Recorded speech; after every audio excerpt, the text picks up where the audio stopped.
こうやって動かしてこうやって動かすとかね、こっちだけ動かすとか、こうじゃあ突然刀が方向変わる。他の動画で2024年末までに腰を鍛えた方がいいっていうお話をされてたんですけど、いや、もうちょっと早い方がいいんですよ、極端な話。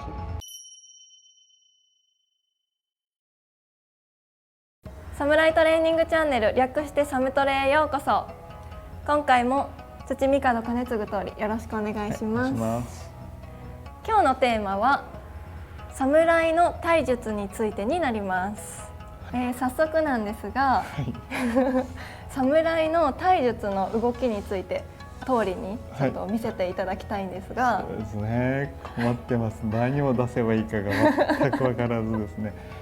一個はこの体の関節とかを、自由に動かせるっていうのが一つ特徴があって、でよく冗談半分とかね、笑い話とか呼んで、よくインドの方のなんかよく踊りとかの前で首をこう動かす人多いんですけど、ここやって動かしてこうやって動かすとかね、こういう動きで下の方を動かすとか、こっちだけ動かすとか、こう一個一個自分で止めたいところを止めるとか、動かしたいところを動かすとかを意識する、そういう練習方法はやってますね。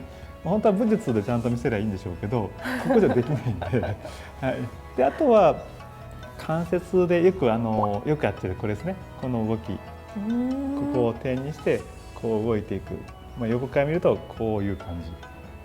ここを止める。そう止める。で止めてこう不思議な。でもこうねじるんじゃなくて、ここは上向いたままで、ここで。手首だけが動いてる。あと刀を持つ時の話でいくと、ちょっと今回左手ですると、ここだけ止めて動けるんですよね。ここは止まったまま。手は止まってて、ここが止まってるっていうことですね。関節が動いてる。関節動く。だからこれ隠れてるとどっち向いてるか分かんないんですよ。分かんないですね。だからこれで上向いてるなと思ったら、こっちとこっち横に動くし、こういう感じでぐるぐるぐる動く。機械みたい。そうだから肩も前出っ張ったと思ったら腰で入っちゃう。ここだけ動く。あと腕ね、ここの関節がこう動いたやつがこっち動く。こうやったらこうじゃなくて横動くでしょ。それをこうやってで、要はここでこうねじってるんです。自由自在に体の関節を使うっていう練習。だから持った時にどっちに行くか分かんないわけでしょ。こっち引いた。だからここが隠してたらどっち側に行くかって、例えば曲がってたらこうしか触れないわけじゃないですか。でもそれは途中横に移動したらびっくりしますよね。そういう感じです。隠しながらここで角度変えているわけで。じゃあ突然刀が方向変わる。これは本来動いてたものなんですか？この関節はここ止めたまま。じゃあ大人になる過程で固まっちゃったっていう感じですか？いや、使うっていう発想がないの。ここを。だから脳が使わないって思い込んでるだけ。で最初から使ってりゃ別に動くわけ。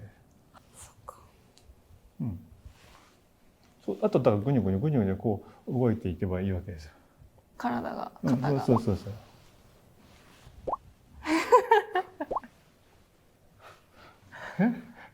保留やってる人は結構当たり前にできる人多いと思うんですけどね。これ回そうと思ってる人なかなかいないと思うんで。いや、日常の中でこんな動きしないですもんね。コーヒーの時に便利ですよ。そこでちょっと練習する。ここ肩線を押さえるのに肩ごと大きい筋肉使った方が安全だから、ここやったりこう体重移動したりね。ここにコーヒーが。コーヒーでこうやって入れてぐーっと。なんか人形みたいだなと思って。そうですね。だからどこを使うかっていうことを意識すると、そうやってちゃんと動く。勝手に動かさない。それ大事にしています。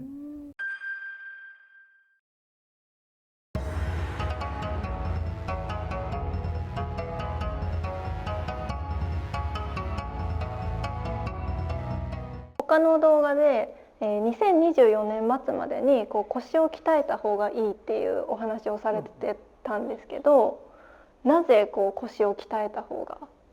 一番もう生命力とかね、能力の一番の強弱って腰に出るんですよ。だからこれから何かとは生き残る時に、極端な話瓦礫をね這いずってでも登りきるかって言ったら腰の強さに比例するんで、どっかでね、打たれ弱さが出てくるんですよ、腰が弱いと。だから何が起きても大丈夫なようにまず腰鍛えてくださいって言ったんです。元の日本人っていうのはむちゃくちゃ腰が強い民族だ。戦前戦中見てもね。だけど今この戦後は完全に腰がなくなってる状態、腰抜け状態になってるんで、だから元に戻すには何をすればいいかって腰、本来の強さに戻せばいいっていうことです。腰回り。腰回り。要ですよ。肉付きに要って書きますからね。漢字でも。確かに。ね、じゃあなんで2024年からやったら、いやもうちょっと早い方がいいんですよ。極端な話。早い方がいいんだけどなかなかね動きづらいから、とりあえずせめて24年の末までにできる限りまず鍛えて早めに準備してほしいっていうのがあります。なんせ2025年問題とかいろいろ起きてるでしょ。じゃあ2025年を皆さん何か起きてるって考えてるんだったら、それまでに何準備すればいいんですかっていうところで、分かんないっていうから腰。だから食料を備蓄すればいいですかとか言うんだけど、生き残んなかったら食料いらないんだから。そうですね。だからまず生き残ることを考えて、体が一つでも助かることを考える。だから3日でも走ってってね、歩いてでも違う地域へ生き延びるってことを考えたら体しかないんで、だからそれはどっかで腕とか足じゃないんですよ。全部つながってる真ん中は腰しかないんですよ。だから腰徹底的に鍛えて、極端に生き残るサバイバルできても耐え抜く力をつけてほしいっていう意味で伝えています。何が起きるか分かるんですよ。しか起きたことが地震が起きたことない人がまず耐えればいいんでね、泳ぎ切るとか、でそれが腰弱いと持久性ないってことだから、だから持久力つける努力ぐらいした方がいいですか、いいんじゃないですかって話。ですよね。25年なんか起きるってみんな言ってるでしょ。分かんないんだったらやることは鍛えておくしかないんですよ。その上で備蓄をするとかはいいけど、弱々しくてなんだって言ったらもう誰かのために食料を蓄えたわけじゃないんだからね。ただ自分のこと考えていいんで徹底的に鍛えてくださいって話。そういうのができるようになるのが体術っていうことなんですよね。の一つが体術ね。他にもあると思いますよ。スポーツでももし鍛えれるようになったらいい。だけど見てる限りスポーツだとちょっと鍛錬大変。そこを直接鍛えれる方法を見たことがないんで、マシントレーニングは絶対そこはあんまり効果ない。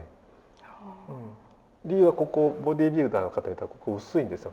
前から見たら大きいけど横を見たら本当にこんななってでしょ。ここの厚みがない。ってことは腰にちゃんと効いてない。そういう感じですね。今回のテーマは侍の体術についてでした。サムトレをご覧いただきありがとうございます。ぜひチャンネル登録、グッドボタン、ベルマーク、シェア、拡散よろしくお願いいたします。